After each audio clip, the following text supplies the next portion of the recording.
Pakistan physician and surgeon of UK association کی جانب سے chief justice of Pakistan Saqib Nisar کے اعزاز میں عشائیہ تقریب کا اہتمام کیا گیا۔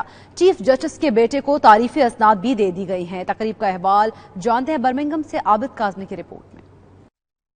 برمنگھم میں برٹش پاکستانی ڈاکٹروں کی تنظیم ایپس UK کے صدر شکیل پوری کی رہائش گاہ پر پرتکلف ڈنر کا اہتمام کیا گیا، جس کے مہمان خصوصی chief justice of Pakistan justice Saqib Nisar تھے۔ اس موقع پر پاکستانی ڈاکٹروں کی ایک بڑی تعداد بھی موجود تھی۔ اپنے خطاب میں جسٹس ثاقب نثار نے پاکستان میں صحت کے نظام کو ٹھیک کرنے کے لیے برٹش پاکستانی ڈاکٹروں سے مدد کی اپیل کی۔ انہوں نے اس حوالے سے ہر ممکن سہولیات دینے کی یقین دہانی بھی کرائی۔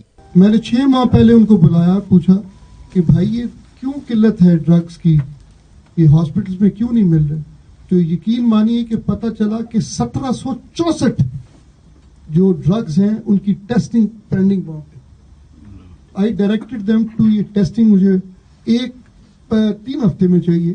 3 ہفتے میں غالباً ہمیں میرا خیال ہے کہ 1300 میڈیسن کی ڈرگ ٹیسٹنگ ہوئی، 400 کی باقی رہے گی، وہ بھی اس لیے کہ پروٹوکول غالباً اس کا 1 ماہ کا تھا، اور اب اللہ کا فضل ہے کہ اس وقت شاید پینڈنسی اگر ہوگی بھی تو وہی جو کہ نیڈڈ ٹائم کی ہے۔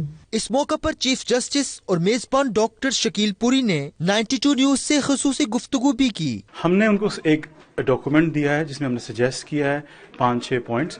ان میں ایک میجر پوائنٹ مجھے تھا کہ جو ایکویلٹی ان میڈیسن ہونی چاہیے، کہ غریب اور امیر کو جو نارمل ایوری ڈے پروسیجرز ہیں، جیسے اینجیوپلاسٹی ہے، ڈائبیٹک ٹریٹمنٹس ہیں، اس طرح کی چیزیں جو ہیں وہ ایکولی سب کو ایک ہی پرائس میں ملنی چاہیے۔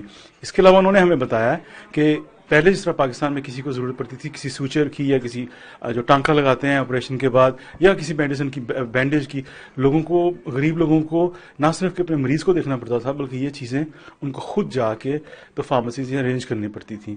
تو الحمدللہ انہوں نے ہماری یہ سجیشن کو مانا ہے، بلکہ وہ کہہ رہے ہیں کہ اس کے اوپر آلریڈی کام ہو رہا ہے۔ عشائیہ تقریب کے دوران چیف جسٹس کے بیٹے کو تعریفی اسناد بھی دی گئیں۔